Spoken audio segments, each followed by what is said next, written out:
To get started, let's talk about why you should cite and avoid plagiarism. In college and graduate school, whenever you present information or ideas from a source outside of yourself, you are indeed expected to give credit and show where you found that information. In college, excuse me. So there are several important reasons why having these citations in your text and on a reference list is crucial. First, we cite in order to help readers evaluate the arguments or claims that you're making. We also do so to legitimate those claims or inquiries.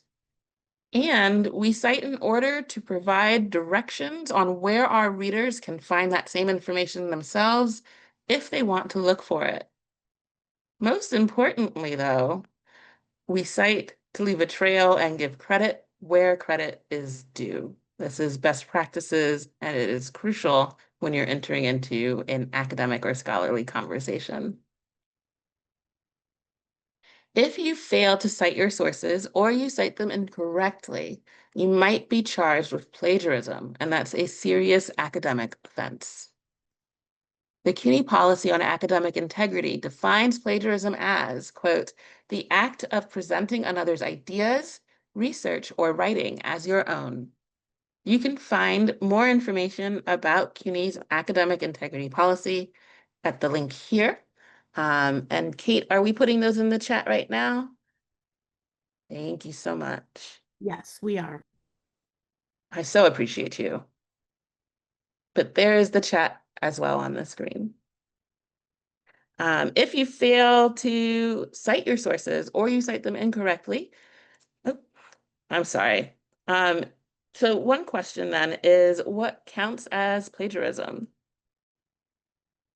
Well, the CUNY academic integrity policy includes the following as examples of plagiarism. First is copying another person's actual words or images without the use of quotation marks and without attributing the words to their source. Second is presenting another person's ideas or theories in your own words without acknowledging the source.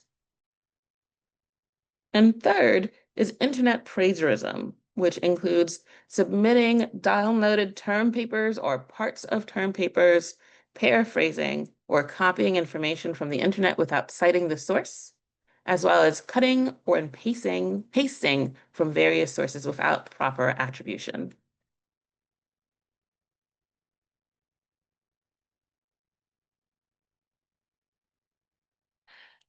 Also important, please note that the CUNY academic integrity policy also prohibits students from submitting the same paper or substantial portions of the same paper to more than one course without consulting both professors.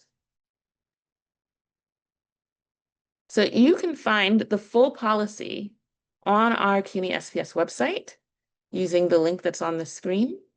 And we highly suggest that you read all of it, because I know when I was a student, I didn't really actually understand all of the aspects, specifically the fact that I couldn't reuse my papers without getting permission from both professors. As a special note, however, it is crucial that you steer clear of websites like Chegg, Course Hero, OneClass, and SituDocu. It's against the CUNY SPS academic policy to share syllabi, course assignments, or exams on these websites. It's a violation of faculty's intellectual property, and it also provides you with an unfair advantage to future students.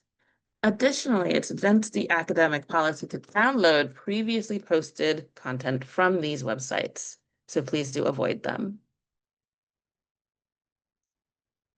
Also, it's important to recognize that plagiarism is indeed a serious academic offense, and it can sometimes happen even when students are not necessarily trying to steal another person's ideas.